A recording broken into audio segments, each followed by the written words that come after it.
Jornal em Foque. Apoio Unisanta, Universidade do Grupo de Excelência do MEC. BocNews, o jornal gostoso de ler e bom de negócios.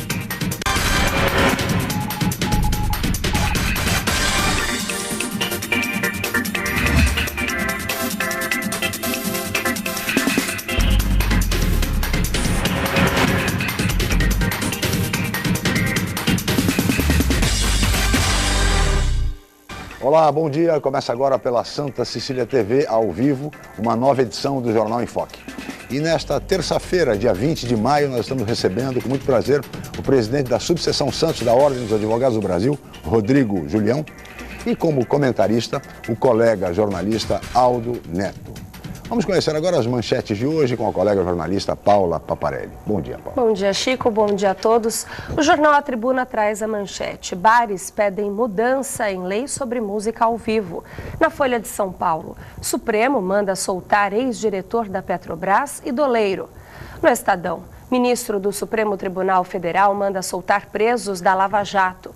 No Santa Portal, greve nas empreiteiras entra na terceira semana. No site do BocNews, Prefeitura investe 7 milhões em infraestrutura do esporte. No G1 Santos e região, vídeo mostra a troca de tiros entre criminosos e PMs. E no portal da UOL, após lei marcial, militares intervêm em meios de comunicação na Tailândia. Chico. 8 horas e 6 minutos e este é o Jornal em Foque pela Santa Cecília TV ao vivo. Muito bem. E o processo de judicialização da atividade política no Brasil tem sido uma constante. O Congresso Nacional, muitas vezes, abdica das suas funções precípuas, como a de legislar e a de fiscalizar o Executivo, transferindo essa responsabilidade para o Poder Judiciário, mais precisamente para o Supremo Tribunal Federal. O caso mais recente e emblemático envolve a Petrobras e a constituição da Comissão Parlamentar de Inquérito para apurar e investigar ações da Petrobras, especialmente a compra da refinaria de Pasadena, nos Estados Unidos, por preços estratosféricos, preços astronômicos, mais de 1 bilhão e 300 milhões de dólares em relação à venda da mesma refinaria um ano antes. É evidente que esse caso precisa ser investigado a fundo e essa é tarefa, é função constitucional do Congresso Nacional, que, no entanto, a oposição teve de recorrer ao Supremo Tribunal Federal para poder instituir uma comissão parlamentar de inquérito, já que o Congresso, pela sua ampla maioria governista, abriu mão dessa função, dessa prerrogativa básica. E isto vem acontecendo frequentemente no Brasil. E não for a decisão da ministra Rosa Weber, do Supremo Tribunal Federal, determinando a constituição da CPI, ela certamente não teria sido constituída. Aliás, o próprio presidente do Senado da República, senador Renan Calheiros, ameaçou recorrer ao plenário do Supremo Tribunal Federal para tentar reverter a decisão da ministra. No entanto, voltou atrás e resolveu politicamente constituir a referida comissão com uma ampla maioria governista no Senado da República. Mas o fato é que esse tipo de prática, esse procedimento do Legislativo no Brasil não pode continuar ocorrendo. O Legislativo, assim como o Judiciário e o Executivo, são os poderes da República, têm de conviver harmoniosamente, mas com soberania, com independência, o que, lamentavelmente, não acontece em relação ao Legislativo no Brasil, seja em âmbito municipal, seja em âmbito estadual e também no âmbito federal. No programa de hoje, nós vamos debater esse processo de judicialização da atividade política no Brasil, entre outros temas relevantes. Mas tudo isso vocês acompanham assim que a Paula Paparelli informar a previsão do tempo e o movimento de balsas e estradas para hoje. Paula. A previsão para essa terça-feira é de sol entre nuvens. A temperatura varia entre 16 e 25 graus em Santos. As ondas podem chegar a no máximo meio metro nas praias da região. Estradas. O tráfego segue lento no sentido São Paulo pelo sistema Anchieta Imigrantes. Está em vigor a operação 5x3. A pista norte da Imigrante segue sentido São Paulo. As pistas sul da Imigrantes e norte da Anchieta seguem para o litoral. A sul da Anchieta está fechada para obras. As rodovias Padre Manuel da Nóbrega e Cônego Domênico Rangoni apresentam trânsito normal. Balsas. A travessia entre Santos e Guarujá opera com 6 embarcações, o tempo de espera é de 10 minutos. Guarujá e Bertioga opera com uma embarcação e o motorista aguarda 30 minutos na fila. Participe do Jornal em Foque. Envie sua pergunta pelo Facebook, Twitter ou por e-mail je@enfoquecom.com.br. A reapresentação do programa vai ao ar hoje às 5 horas da tarde. Ou acesse youtube.com/enfoquejornal. Chico. Muito bem, nós vamos agora para um rápido intervalo comercial e voltaremos em seguida para entrevistar o presidente da Subseção de Santos da Ordem dos Advogados do Brasil, Rodrigo Julião. Voltamos já.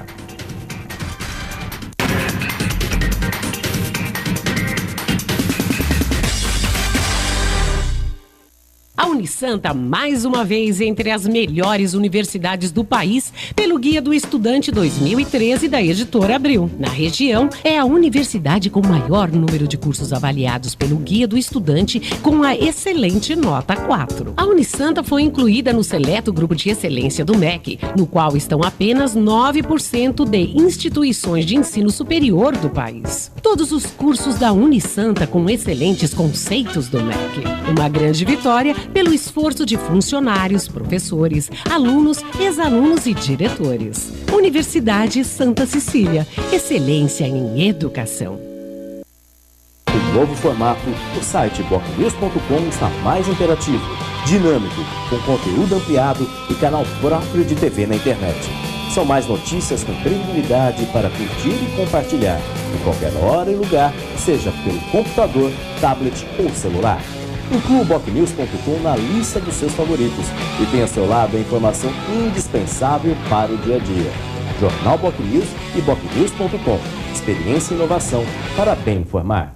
Dia 22, a partir das 4 da tarde, Santa Rita de Cássia. Toda a trajetória da vida de Santa Rita. Verdadeiro modelo de esposa e mãe dedicada. Uma religiosa autêntica. Santa Rita de Cássia. Dia 22, 4 da tarde, na Santa Cecília TV.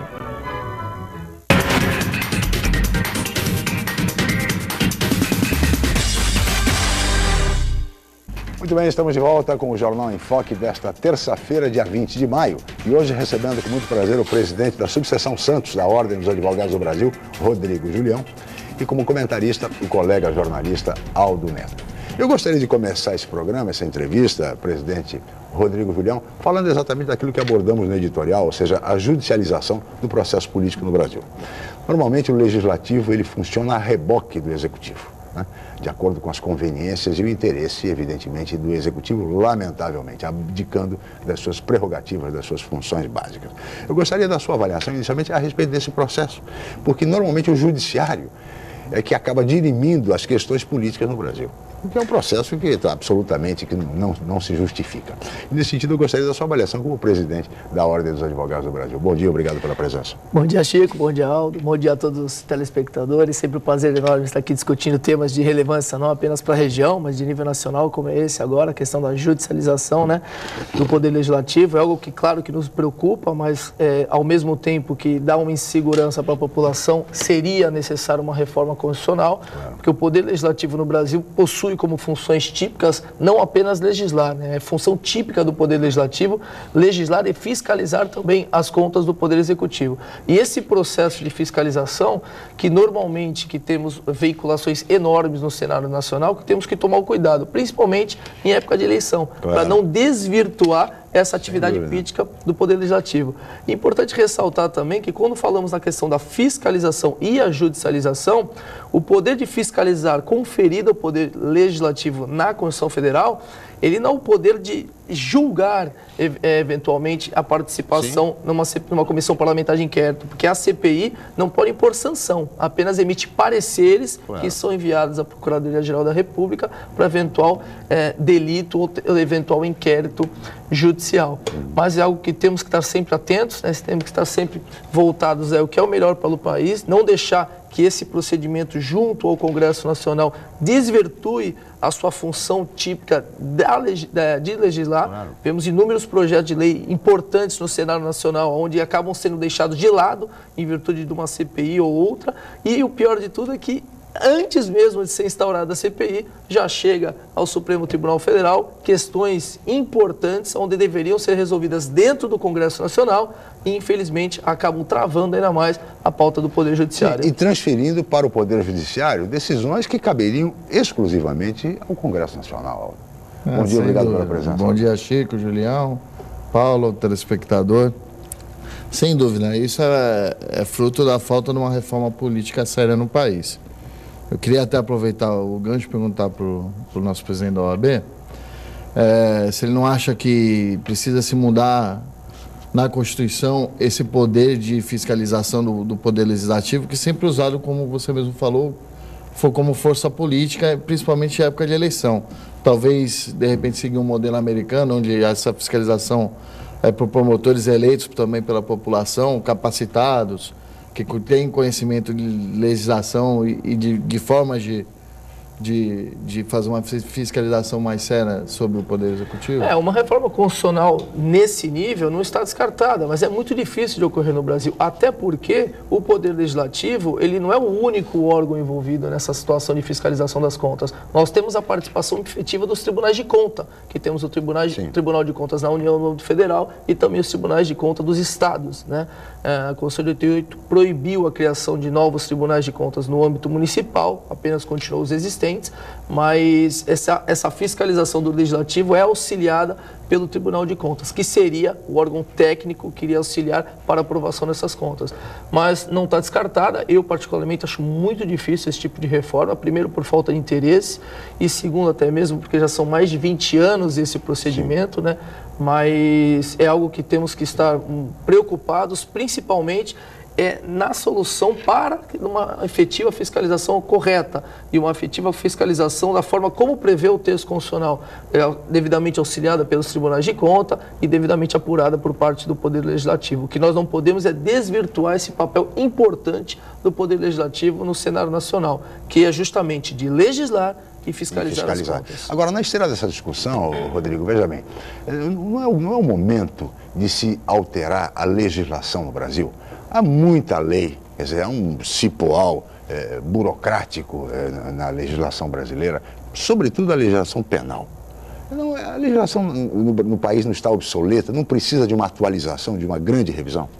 Essa questão de mudança legislativa é algo não só complexo, como muito atual, porque vejo muito nos veículos de comunicação ser veiculada a redução da maioridade penal. Sim, nós temos reforma da lei de execuções penais, nós falamos muito de reforma política no Brasil, sim, reforma tributária no Brasil.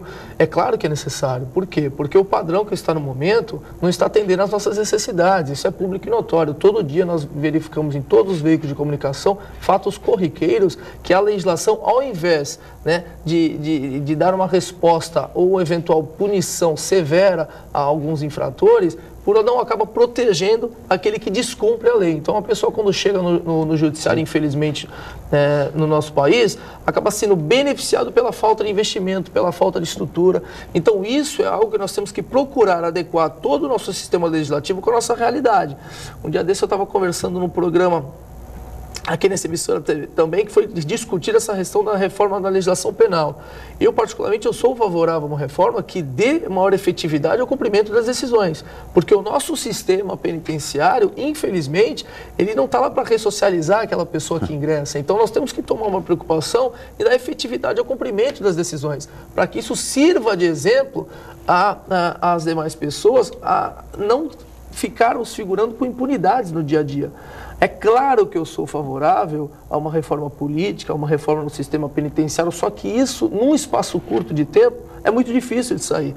Nós não temos como construir, não basta construir presídios, tem todo um cenário por trás que envolve um número muito maior de investimentos. Então, acredito eu que a reforma legislativa, em alguns pontos centrais, seria um grande avanço por parte do Congresso Nacional para o desenvolvimento do nosso país. Desenvolvimento, eu falo, social, desenvolvimento, sim, econômico e também, principalmente, cultural. O Brasil é um país novo. O Brasil é um país novo e nós estamos, infelizmente, muito atrasados nesse aspecto social e cultural. Se essas reformas necessárias, importantes para o país, não acontecerem com um novo Congresso Nacional, no primeiro ano do novo Congresso Nacional, dificilmente elas saem do papel. Porque se depois, atualmente, por exemplo, seria impossível em ano eleitoral, mas o ano que vem, ano de novo Congresso Nacional, pode ser, de repente, que aconteça. Aldo Neto. Tanto, só para complementar, que a presidenta Dilma, um ano atrás, lançou um plebiscito para a reforma política que até estamos aí nas vésperas da eleição e não saiu do papel. É verdade. Eu queria saber do presidente da OAB se ele não acha que a justiça hoje está muito televisada. O acesso ao plenário do judiciário está muito fácil à população. É um processo que o próprio legislativo passou na primeira década dos anos 2000, quando teve aquele caso do placar do Senado. Sim. Teve aquelas alterações, todo mundo acompanhando TV Câmara, TV Senado. A própria denúncia do Mensalão, quando foi do Roberto Jefferson. Já é secundário. Esse processo da TV começou lá. Começou lá atrás no painel. No judiciário. E a do Mensalão foi o que levou a TV Justiça até a audiência, até o acompanhamento até maior da imprensa no Supremo. Não se tinha muito acompanhamento do que é julgado no Supremo. Devia ter lá 2, 3 repórteres, hoje tem todas as emissoras acompanhando.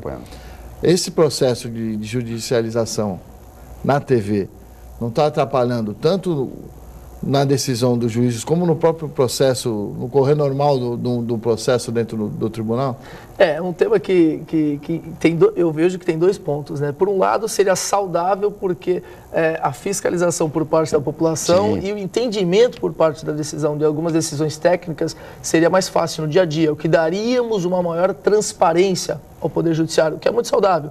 Por outro lado, nós temos inúmeras situações onde, por exemplo, em países europeus há uma preservação da figura do magistrado, então não tem essa veiculação, essa transparência nos seus votos. Então é algo bem fechado, restrito, e o que a Corte decidiu é o que vai ser cumprido e dá uma força maior à instituição. Eu, particularmente, eu acho que em 2014, com a globalização, eu acho que quanto maior a transparência em qualquer dos setores, eu acho que é saudável. Tenho certeza que as pessoas que lá estão não poderão, né, deixar-se se incentivar por eventual pressão, eventualmente da sociedade, que é o que acontece normalmente, que é muito veiculado nos veículos de comunicação. As decisões têm que ser técnicas, o tribunal tem que ser sempre preservado, mas eu acho também que essa questão de transparência das decisões e a motivação, principalmente, das decisões para a população é algo saudável nos dias de hoje. Esse é o meu posicionamento. Mas é claro que temos sempre 2 pontos. Por um lado, preservar a Corte e, por outro, né, dar transparência às suas decisões. Se você me permite complementar, queria também saber a opinião dele, porque tem a ver com a pergunta anterior. Você não acha que precisa mudar a forma que é nomeado um ministro do Supremo, um promotor público estadual, que todas essas nomeações passam pelo Poder Executivo, raramente tem aprovação no Legislativo, há uma composição política. E às vezes essas pessoas estão votando o processo político das pessoas que a nomearam, né? Essa questão de indicação, Aldo, é um assunto que, assim, o ingresso na magistratura ocorre via concurso de provas e títulos. Sim. O ingresso no Ministério Público ocorre também mediante o concurso de provas e títulos. Então, é algo que, assim, é um concurso de um grau de dificuldade muito difícil, a pessoa tem que estar atualmente muito bem preparada. A questão do ingresso nos tribunais superiores, em especial o Supremo Tribunal Federal, que é uma indicação eventualmente política, porque a Constituição Federal fala, o ingresso no Supremo tem que ter de 35 a 65 anos de idade. Segundo que critério? Nacionalidade inata, notório saber jurídico e reputação ilibada. Então não há nenhum ingresso, não há planos de carreira para chegar ao topo do Poder Judiciário no Brasil. Então o que acaba acontecendo? Mas a influência política. Determinado partido político, por exemplo, está lá 2, 3 mandatos no poder, acaba tendo uma indicação enorme do número de ministros, que é o que aconteceu recentemente no Brasil. Claro. Estamos ainda para 16 anos do mesmo partido, que indicou mais da metade da composição do Supremo Tribunal Federal. Daí vem aquela questão, se a indicação veio de um partido, esse partido ser julgado, haverá, né, aquela imparcialidade necessária? Então, é algo que eu, particularmente, eu sou contra esse critério de indicação. Acho que o órgão máximo do Poder Judiciário não pode, hipótese alguma, ter indicações políticas, mas sim indicações técnicas e com garantia sempre de todas as garantias da magistratura, né, que são previstas aí para todos os magistrados, previstas no texto constitucional, para conseguirmos sempre uma decisão célere, efetiva e imparcial. Sem dúvida nenhuma, essa é uma questão que tem que ser discutida em profundidade, essa questão da nomeação dos ministros da mais alta corte do país, para que esse tipo de situação e de desconfianças não pare sobre qualquer um dos membros dessa corte. Agora, aproveitando esse gancho que você fez referência agora de concursos públicos, enfim, da necessidade alto saber jurídico, do preparo para ocupar um cargo no Ministério Público ou mesmo na magistratura, presidente, eu queria colocar ao senhor a questão do ensino jurídico em especial a questão do exame da Ordem dos Advogados do Brasil, que é considerado um exame muito difícil. Aliás, o índice de reprovação no exame da Ordem é muito alto, é muito elevado. Então, fica a dúvida, afinal, o exame da Ordem é muito rigoroso ou o ensino que não anda lá essas coisas e por essa razão há tanta reprovação? O exame da Ordem atualmente, ele é um exame que é rigoroso no seu procedimento de seleção, é um exame que tem que ser rigoroso no procedimento de seleção, e a Ordem tem uma preocupação enorme, não apenas com a questão do ensino jurídico no Brasil, com o aumento excessivo de faculdades que tivemos de 20 anos para cá, mas a questão não é o aumento do número de faculdades, mas sim com a qualidade do ensino. Claro. Então essa é uma preocupação nossa em todas as escalas da Ordem, e também a questão da aplicação do exame de Ordem. Foi muito questionado se o exame de Ordem seria ou não constitucional, porque estaria inibindo o acesso ao trabalho para aquelas pessoas que fizeram a faculdade de Direito e não conseguem exercer a função de advogado. O Supremo Tribunal Federal, de forma unânime, já decidiu, não, o exame é constitucional e está servindo como exemplo para outras profissões. Então, a constitucionalidade do exame, eu acho que isso é um ponto pacífico e está indiscutível atualmente no Senado Nacional, porque já foi pacificado pelo Supremo Tribunal Federal. Agora, quanto ao grau de dificuldade, eu particularmente entendo que tem que ser um exame rigoroso. Por quê?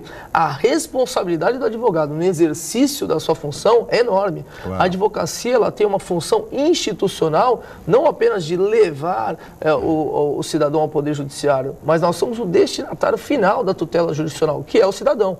Então, o que acontece? O advogado tem que estar sempre preparado. Nós, ano passado, logo no primeiro ano da nossa gestão, eu tive uma preocupação enorme com essa questão do ensino jurídico aqui na região. Montamos imediatamente uma comissão do estagiário, onde nós traremos o estudante do direito para dentro da Ordem. Para quê? Para acompanhar de forma mais efetiva a qualidade do ensino, desenvolvimento de cursos jurídicos junto à subseção de Santos. E agora, de forma inédita, também estamos concursos para aquele advogado que acabou de receber sua carteira. O advogado hoje, quando vai numa sessão de entrega de carteira, quinta-feira agora temos uma sessão de entrega. Após a entrega, no mesmo mês tem um curso de aperfeiçoamento prático ao desenvolvimento das atividades, onde vamos passar para ele a questão das prerrogativas, ingresso no mercado de trabalho, até a questão do marketing, publicidade na advocacia, que isso é regulamentado, a pessoa tem que ter conhecimento no desenvolvimento da profissão para não exercer nenhum tipo de conduta ética infracional. Então, essa questão do desenvolvimento do ensino, a Ordem tem uma função social importante. Claro. Estamos de olhos abertos nessa questão também e acompanhando de forma mais efetiva, junto agora, desde 2013, com o MEC, né, claro, que de forma inédita também, a Ordem vem fazendo um acompanhamento com poder decisivo junto ao MEC na abertura de cursos jurídicos no Brasil. E não apenas isso, o desenvolvimento da capacitação do profissional no exercício da profissão é algo também que é de nossa inteira responsabilidade. Estaremos sempre fazendo sempre o possível para atender não só o advogado, mas sempre, é claro, o cidadão, que é o destinatário final. É importante o exame da Ordem dos Advogados do Brasil. Não se justifica qualquer discussão em torno do fim desse exame. Só que é o fim desse exame aqueles que não conseguem passar, né? Agora, vale lembrar, Aldo, o seguinte, que a importância do exame da Ordem, isso deveria valer para outras profissões também. Veja o caso, por exemplo, de medicina. O exame do CREMESP, ou CRM, o Conselho Regional de Medicina, e veja, estamos falando de medicina, né? O índice de reprovação no último exame do CREMESP foi de 60%. Dos médicos recém-formados, 60%. Só que, no caso do CREMESP, eles podem exercer a profissão. No caso da Ordem dos Advogados, se não passar no exame da Ordem, não exerce a profissão. É um bacharel em Direito, pode até prestar concurso, mas não exerce a profissão. No caso da medicina, o cidadão é reprovado no exame do CREMESP e exerce a profissão. Não, ou seja... Chico, essa questão do exercício da profissão é importante porque o Estatuto da Advocacia é claro, né? São atividades privativas da advocacia, consultoria jurídica, assessoria jurídica, direção e postular a órgãos do Poder Judiciário. Sim. Então o que acontece? A pessoa que fez a faculdade de Direito, o bacharel, não passa no exame de ordem, ele não pode sequer dar consultoria jurídica. Não inibe apenas o acesso ao Poder Judiciário, sim, representando o cidadão em juízo. Não, qualquer ato de consultoria ou assessoria é vedado de acordo com o Estatuto, sob pena de exercício irregular da profissão. Muito bem. Presidente, eu peço sua licença. Aldo Neto, nós vamos para um rápido intervalo, voltaremos em seguida com o Jornal em Foque.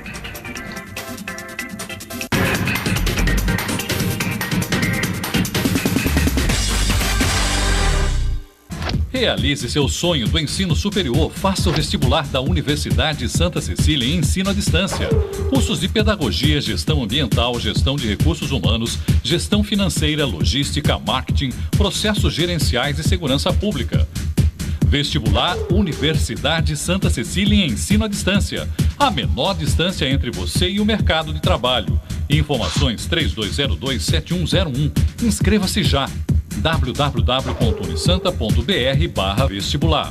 O novo formato, o site bocnews.com está mais interativo, dinâmico, com conteúdo ampliado e canal próprio de TV na internet. São mais notícias com credibilidade para curtir e compartilhar, em qualquer hora e lugar, seja pelo computador, tablet ou celular. Inclua o bocnews.com na lista dos seus favoritos e tenha ao seu lado a informação indispensável para o dia a dia. Jornal BocNews e bocnews.com. Experiência e inovação para bem informar. 107,7 na TV. Os melhores momentos dos anos 70, 80 e 90. Participe! Peça seu clipe no santaportal.com.br/107 na TV ou na fanpage oficial facebook.com/107 na TV. Vale também um artista ou banda para ser tema dos especiais. 107,7 na TV. Todo sábado para domingo, 00:30. Fique ligado e participe!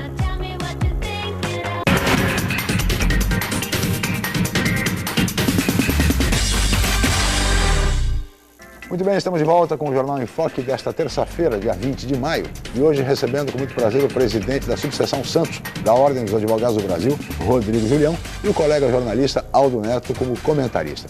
E neste bloco agora, presidente, eu gostaria, o senhor já está há mais ou menos 1 ano e meio à frente da Subseção Santos da Ordem dos Advogados, é isso? Exato. Eu queria que o senhor fizesse um balanço desse período, e eu sei de uma ação aí importante da Ordem dos Advogados do Brasil com relação a ecovias. Eu gostaria que o senhor fundamentasse no que consiste essa ação da Ordem dos Advogados do Brasil de Santos contra a ecovias. Chega a aproveitar, né, que estamos aqui, agradecer sempre o apoio de toda a minha diretoria e todas as comissões que estão nos ajudando nessa gestão. O pessoal vem trabalhando muito conosco, o fato é que muito me honra, não apenas como presidente, mas principalmente pelo apoio do grupo. No ano passado, a questão da segurança pública foi levada à discussão numa das nossas reuniões, a questão da segurança pública na região. Imediatamente fizemos algumas reuniões com o Poder Legislativo e também com o Poder Executivo e procuramos auxiliar de forma mais efetiva essa questão da segurança aqui na Baixada Santista. Criei, com 3 meses de gestão, uma comissão específica, Comissão de Segurança Pública, onde estamos tentando auxiliar tanto o Poder Legislativo quanto o Executivo no desenvolvimento de metas mais efetivas, a questão da segurança que envolve agora um problema no cenário nacional. Claro. E com a questão da segurança nas estradas, de forma específica, ingressamos com pedido junto ao Ministério Público Estadual de Defesa do Consumidor para que ficasse caracterizada a responsabilidade da concessionária do serviço público na questão de segurança pública, fundamentada técnica e juridicamente no Código de Defesa do Consumidor. Então, a nossa tese baseia-se no seguinte fundamento: toda concessionária de serviço público, e não especial aqui da região, mas essa tese vale para qualquer concessão no Brasil. Sim. Quem vai prestar o serviço público, quem pega uma concessão de serviço público, tem que prestar esse serviço com eficiência. E a eficiência abrange todas as áreas, não apenas saúde, segurança, prestação do serviço, claro, sob pena de responsabilidade. Então, o que nós estamos aqui tentando, se ficar caracterizada a eventual responsabilidade no termo, na questão da segurança pública, com certeza terá uma preocupação maior por parte dessas concessionárias. A questão aqui não eu escutei muito, inclusive só em jornais locais aqui, que nós estamos querendo tirar o poder de polícia do Estado. Jamais. A questão do poder de polícia, nós estamos querendo privatizar a polícia no Brasil. Pelo contrário, a questão do poder de polícia é do Estado, mas a questão da responsabilidade civil por uma concessionária não prestar um serviço adequado é dela, de forma essa responsável tem que ser caracterizada num eventual processo judicial. E temos inúmeras teses favoráveis que compactuam com essa nossa tese jurídica. Por exemplo, se você vai hoje num supermercado, o seu veículo é assaltado, o supermercado não é responsável. Claro. Você entra hoje numa agência bancária. Apesar da plaquinha que eles colocam lá, né? O judiciário já vem de forma pacífica dando essa responsabilidade. Você vai numa agência bancária hoje assaltado dentro de um banco. Ah, mas espera aí, foge do poder. Não. tem que investir em segurança, Agora, tem que investir em fiscalização. Só para não perder a oportunidade, no sábado agora, Aldo, houve um assalto dentro de um ônibus, na Anchieta, né?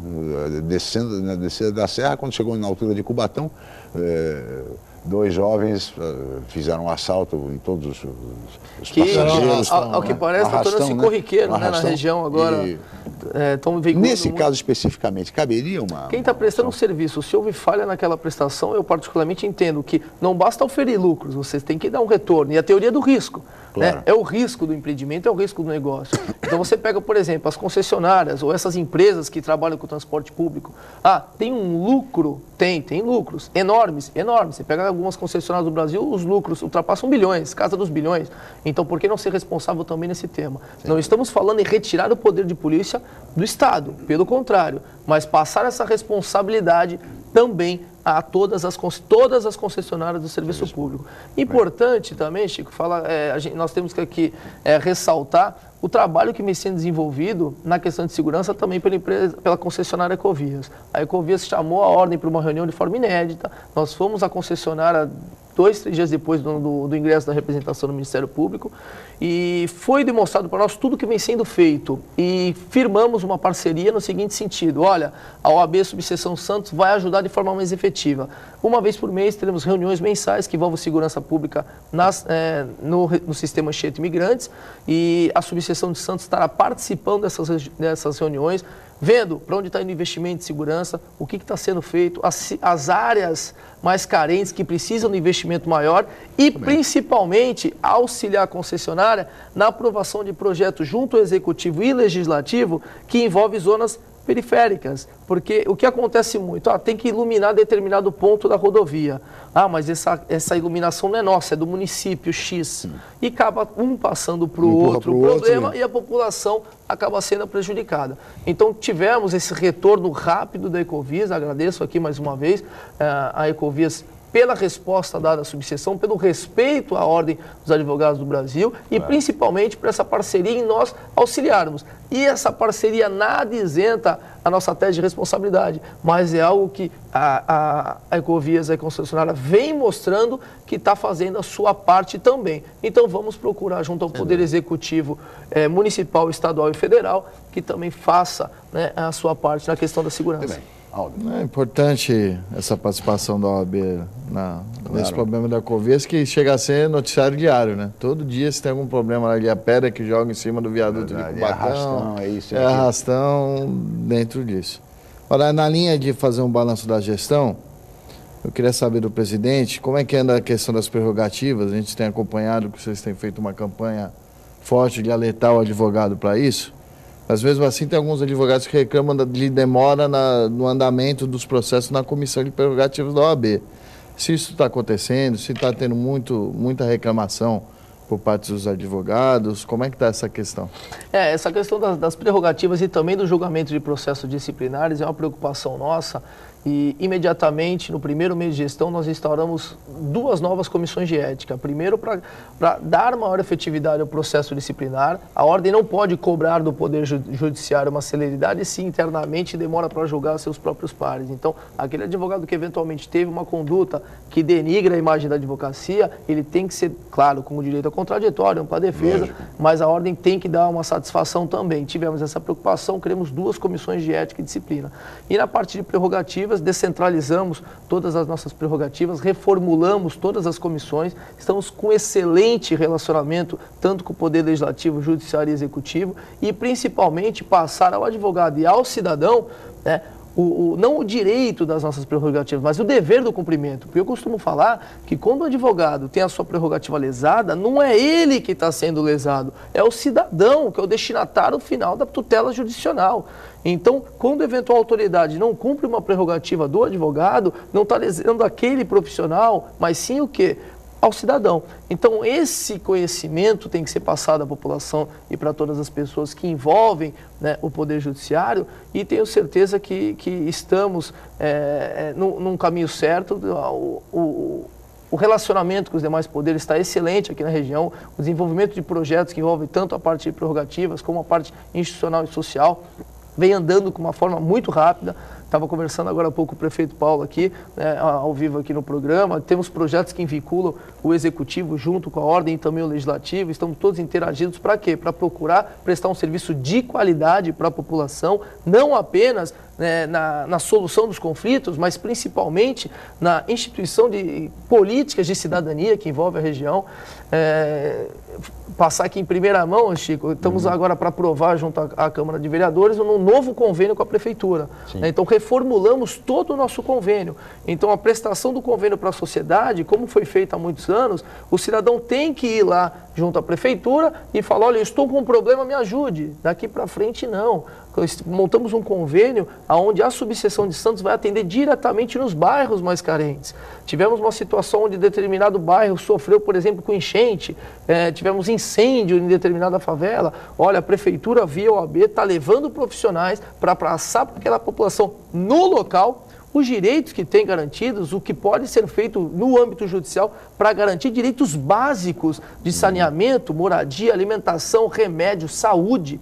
Então isso é uma preocupação enorme da nossa subseção aqui, que está servindo de referência para o Brasil inteiro, e agradeço aqui mais uma vez o apoio que eu estou tendo dos demais poderes, tanto legislativo, executivo e também do Poder Judiciário. Agora, presidente, veja, há um outro aspecto que também envolve a questão do jovem advogado, né? A região, por exemplo, a cada ano ela lança no mercado centenas de formandos, né? Há muito advogado, né?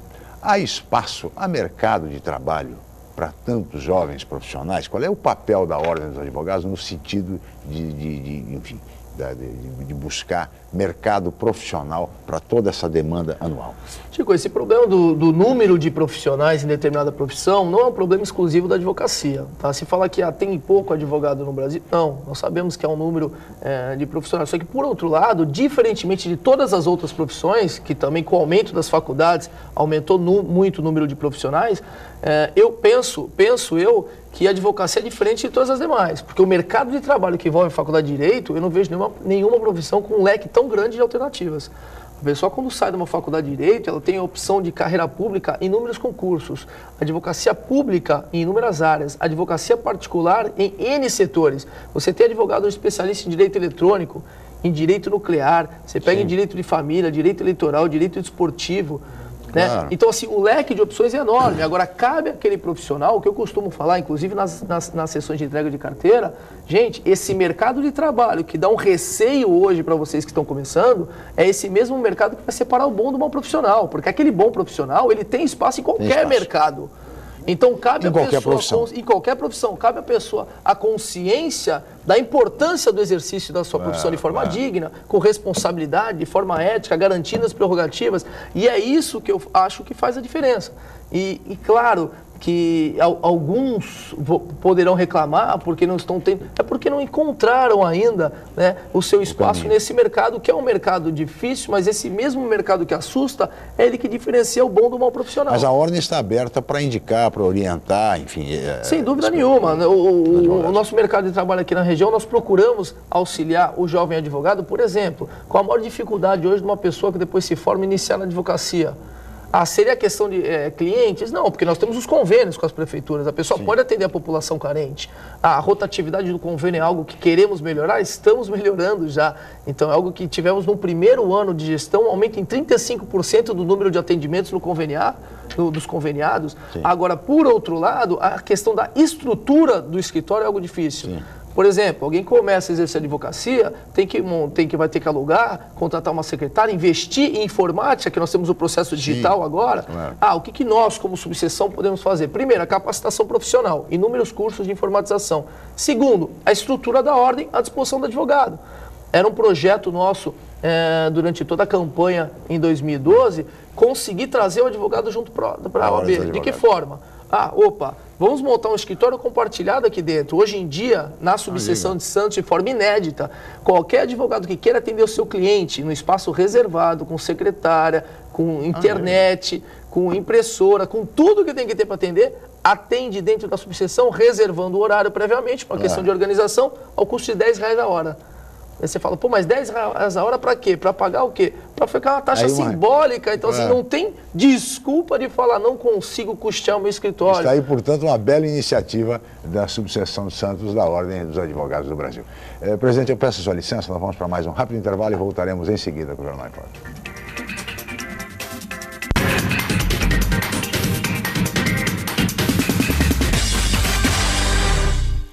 Academia Unisanta. Bem-estar, saúde e qualidade de vida. Mais de 80 aparelhos de última geração.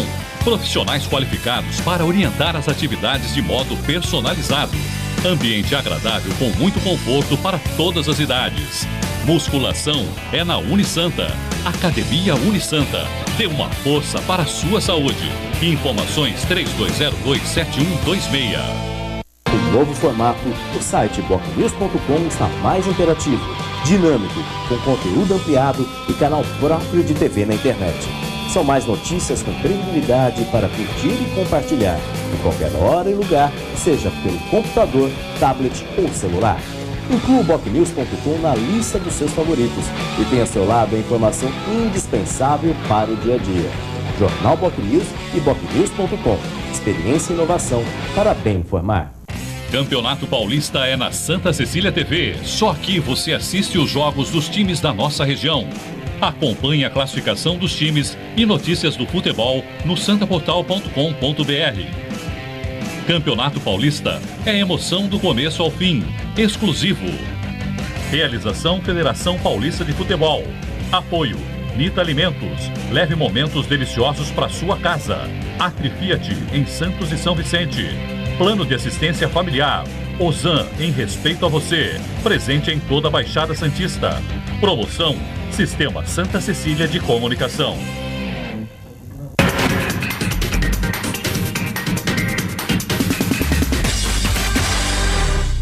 Muito bem, estamos de volta com o Jornal em Foque desta terça-feira, dia 20 de maio. Hoje, recebendo com muito prazer o presidente da Subseção Santos da Ordem dos Advogados do Brasil, OAB, Rodrigo Julião, e também o colega jornalista, comentarista do programa, Aldo Neto, que formula mais uma pergunta ao nosso convidado. Aldo.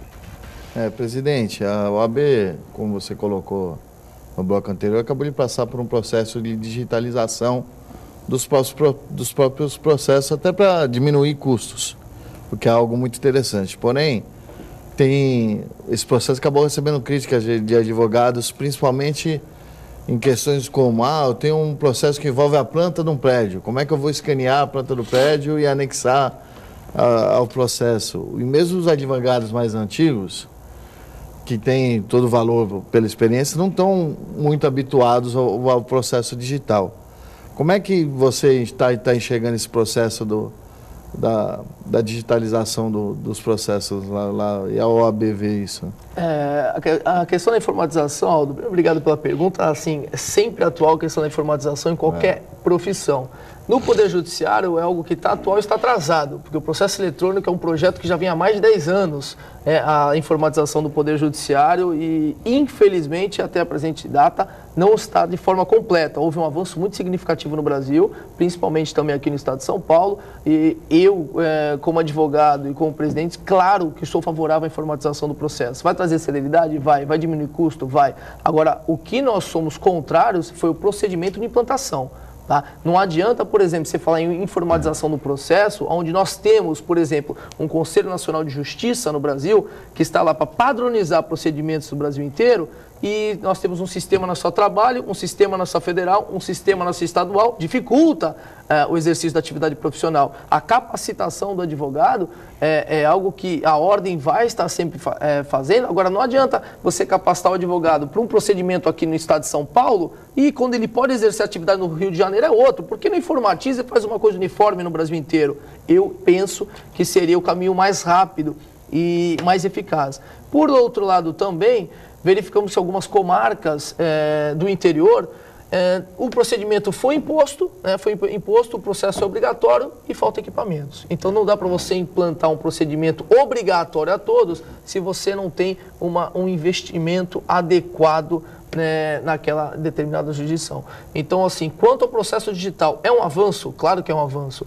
Quanto ao procedimento de instalação, foi um avanço? Foi. porém tenho ressalvas com algumas situações específicas. Nós, como instituição, o que estamos fazendo? Procuramos o Poder Judiciário para quê? Para ajudar. Não adianta agora nós irmos contra o processo eletrônico, nós temos que passar subsídios ao Poder Judiciário, o que tem que mudar. Por exemplo, como era juntado um laudo no processo, olha, processos que são distribuídos por dependência, que são questões técnicas que envolvem a advocacia, e o processo eletrônico, no primeiro momento, deixou um pouco a desejar. Nós, como instituições, procuramos o Poder Judiciário e estamos auxiliando no desenvolvimento e no aprimoramento cada vez maior do processo eletrônico, que com certeza é um avanço. Sem dúvida, é o futuro.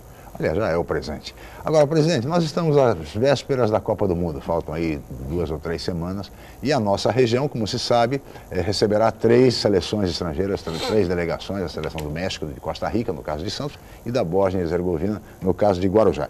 E nesse sentido, a OAB Santos vai participar da Copa do Mundo? Em que medida ela vai ajudar, enfim, todo esse grande evento, que é o maior evento do mundo, que é a Copa do Mundo? De forma inédita também, a única subseção do Brasil, que agora com essa questão Copa, aprovamos na diretoria, já estamos implantando o projeto, acabei de passar agora para o prefeito Paulo Alexandre, que vamos auxiliar. O prefeito Paulo Alexandre esteve aqui participando do programa do Douglas Gonçalves, da Hora Geral, e daí encontrou-se com o Rodrigo. Vamos auxiliar também no que for possível, um bom desenvolvimento da Copa no Brasil. E de que forma? Montamos a OAB Copa, a OAB Santos na Copa. Então, os estrangeiros que estiverem no Brasil terão um plantão de prerrogativas da subseção de Santos, onde advogados que falam eventualmente outra língua, espanhol, inglês, que são as tradicionais, para auxiliá-lo no eventual problema. Olha, o estrangeiro teve o passaporte roubado, como ele vai fazer? Liga lá no plantão de prerrogativas, o OAB Santos na Copa, iremos auxiliar, acompanhar esse estrangeiro na repartição pública, a custo gratuito, deixar muito bem claro isso.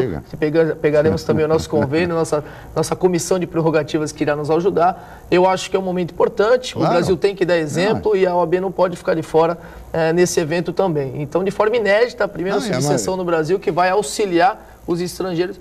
Esperamos, que não tenham problemas. Não tem problema, porque os advogados não precisam trabalhar. Mas está aqui para ajudar também. Então, mas é uma bela iniciativa, parabéns à Ordem dos Advogados do Brasil, Subseção Santos, por essa iniciativa inédita. Inédita e importante. Vale lembrar que o México vai ficar em Santos e o México joga com o Brasil. Exatamente. E vai que o México ganha o jogo. Ninguém está pensando nisso. É verdade, né? De repente temos a Costa Rica também, portanto, os nossos advogados que falam espanhol estarão aí à disposição das delegações do México, de Costa Rica e, é claro, também dos turistas que virão para Santos, sem dúvida nenhuma. Aldo Neto. Eu queria saber do presidente, ele acabou comentando com a gente antes do programa começar, e acho que é importante passar para a população, que Betioga agora vai ter uma subseção da OAB, né? E dentro dessa questão, eu queria saber se Betioga já tem tribunais, todos os tribunais instalados na cidade. Eu sei, por exemplo, que o Tribunal Eleitoral é vinculado ao cartório 272 aqui em Santos. Se isso já mudou ou não. O processo de emancipação de Betioga, que fez aniversário ontem, parabéns a toda a população de Betioga, todos os advogados de lá. E a questão da emancipação da subseção de Betioga foi criada ontem, uma proposta nossa aqui desde o ano passado.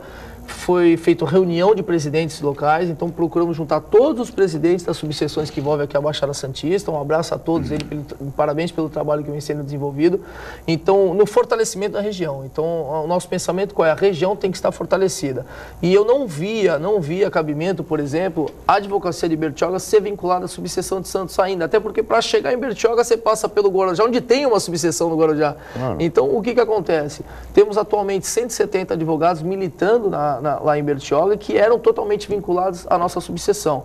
Então, foi uma proposta nossa para fortalecimento da advocacia de Betioga, que foi encaminhada ao Conselho Seccional pelo conselheiro André Louro e foi aprovada na data de ontem pelo Conselho. Então, a subseção de Betioga saiu. Quanto aos tribunais em volta, tá? No âmbito disciplinar, os tribunais de ética e disciplina, tem um que é a sede aqui em Santos, que envolve toda a região da Baixada Santista. Então, sempre teremos, assim, uma vinculação indireta, porque a descentralização no processo disciplinar ocorre por regiões e não por cidades. Então, a subseção tem uma comissão de ética, mas o Tribunal de Ética abrange a Baixada Santista. Então, é algo que não saiu ainda e também não deverá sair, até porque vai contra o próprio sistema né, de descentralização dos tribunais, mas sem dúvida nenhuma foi uma vitória da advocacia de Bertioga. Tenho certeza, né, que tendo uma subseção lá, o dia a dia da advocacia, os problemas dos advogados serão enfrentados de forma mais efetiva, até porque nós tínhamos uma dificuldade de acesso, né, porque daqui para Bertioga do Vendaval é quase 1 hora de deslocamento, e importante mencionar também que essa subseção está e continuará sempre dando o apoio necessário à garantia de advocacia regional, qualquer que seja a subseção, no apoio à defesa de nossas prerrogativas e auxílio na parte institucional do que for. Santos é referência na região e Santos, como as demais subseções, estão vinculadas sempre no procedimento de fortalecimento. A advocacia regional tem que falar a mesma língua. Nós temos que sempre lutar por nossas prerrogativas. Um problema do advogado de Guarujá, de Bertioga, de Cubatão é um problema da advocacia santista, porque nós advogamos em Bertioga, no Guarujá e em Cubatão também. Sem dúvida nenhuma. E Bertioga completou ontem, né, Aldo, 23 anos de emancipação política e administrativa. Parabéns, portanto, a toda a população de Bertioga. Viu, Chico? Queria saber também do presidente uma questão que sempre anseia a população, que é a demora dos processos judiciários. Lentidão da justiça. 10, 15 anos, dependendo do processo. Na sua avaliação, nossa cidade está com o número de comarcas suficiente? É preciso ampliar em alguma área judicial o número de comarcas? Como é que você vê? Esse problema que a população, né, fala que enfrenta não é um problema da população, é principalmente do advogado, porque a demora no judiciário, né, o advogado é afetado de forma direta, porque vive da advocacia. Agora, aqui na nossa região, penso eu que não basta apenas a instalação de um número maior de varas. Eu não acho que esse seria Claro que em algumas situações específicas tem que ter um aumento, como em outras até diminuição, porque tem alguns foros que acabou tendo um número excessivo de varas atualmente pelo número de processos. Mas o que falta é vontade de investimento. Tá? Não basta aumentar o número de vagas se você não tem o número de servidores adequados para aquele processo tramitar. Infelizmente, tem algumas comarcas hoje aqui, para juntar uma petição, demora 4 meses para juntar uma petição no processo. Tem processos que às vezes para expedir uma guia de honorários advocatícios, demoram 6 meses. Claro que essa não é a regra, mas infelizmente ocorre. Nessas situações tem que ter um maior investimento. De que forma? Investindo em equipamentos, investindo em funcionários, a informatização é um avanço, a burocratização por parte de alguns setores do Poder Judiciário acaba travando também o Poder Judiciário. Então é algo que como vamos solucionar? Não tem outro caminho, senão o diálogo e investimento. O diálogo é o que estamos fazendo com os demais poderes e a questão de investimento estamos buscando também, junto ao Tribunal e ao Governo do Estado, um investimento maior em alguns setores específicos. E também mais juízes, né? Não só funcionários, ou seja, os operadores do direito. Tem juízes aqui em algumas comarcas da região que têm responsabilidade, para você ter uma ideia, por mais de 4 mil processos. Então, uma pessoa que tem uma responsabilidade para julgar mais de 4 mil processos, não é algo saudável? Será que a decisão vai ser dada da forma que deveria? Então, eu acho que nós temos que pensar o quê? Em aumento do número de servidores, aumento da remuneração dos servidores, que tem que ter também uma contrapartida pela prestação de serviço, que é um serviço essencial à administração da justiça. Agora, essas questões administrativas e de investimento são fundamentais. E é isso que nós temos que buscar junto ao Poder Executivo Federal e estadual. Estado de Direito e democracia exigem recursos. É preciso investir. Senão, sem Estado de Direito e sem democracia, seria barbárie. Aliás, no Brasil, ultimamente, nós estamos nos aproximando disso, viu? Tamanha a violência, essa violência incontrolada que nós estamos vivenciando a cada dia, lamentavelmente, no Brasil e também aqui mesmo na nossa região metropolitana da Baixada Santista. Tivemos aí, semana retrasada, no Guarujá, um fato inaceitável. Não podemos nunca compactuar no Estado democrático de direito e justiça com as próprias mãos. Então é algo que temos que estar muito atentos. Penso eu que a própria população estarrecida com essa situação. Sim. Já fez uma decisão, aquela decisão política pela... Não, gente, o caminho não é esse. O caminho não é esse, pode ser. Até, Chico, se você me permite, quero rapidamente dar uma sugestão. Para quem não leu, leiam hoje o artigo do advogado Rubens Miranda de Carvalho na Tribuna sobre esse tema que resume bem a questão. Um abraço ao Dr. Rubens Miranda de Carvalho. Doutor Rodrigo Julião, muito obrigado pela sua presença. Chegamos ao final, teríamos muito mais a conversar. Você imagina a pauta extensíssima, mas somos limitados pelo tempo. Muito obrigado. Eu que agradeço, Chico. Um grande abraço, Aldo, a todos os telespectadores. Muito obrigado pelo convite, sempre uma honra nós estarmos aqui discutindo assuntos importantes no cenário local e nacional. Muito obrigado ao Dr. Rodrigo Julião, presidente da Subseção Santos da Ordem dos Advogados do Brasil, e ao colega jornalista Aldo Neto. Agradeço a Paula, a toda a equipe, e especialmente a você, telespectador, pela atenção, pela audiência, pelo carinho. Amanhã estaremos de volta em mais uma edição. Mais uma vez, muito obrigado e até amanhã.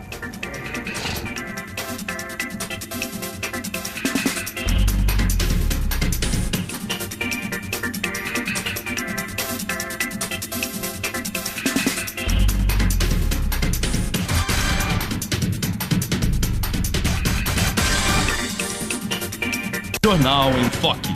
Apoio Unisanta, Universidade do Grupo de Excelência do MEC. BocNews, o jornal gostoso de ler e bom de negócios.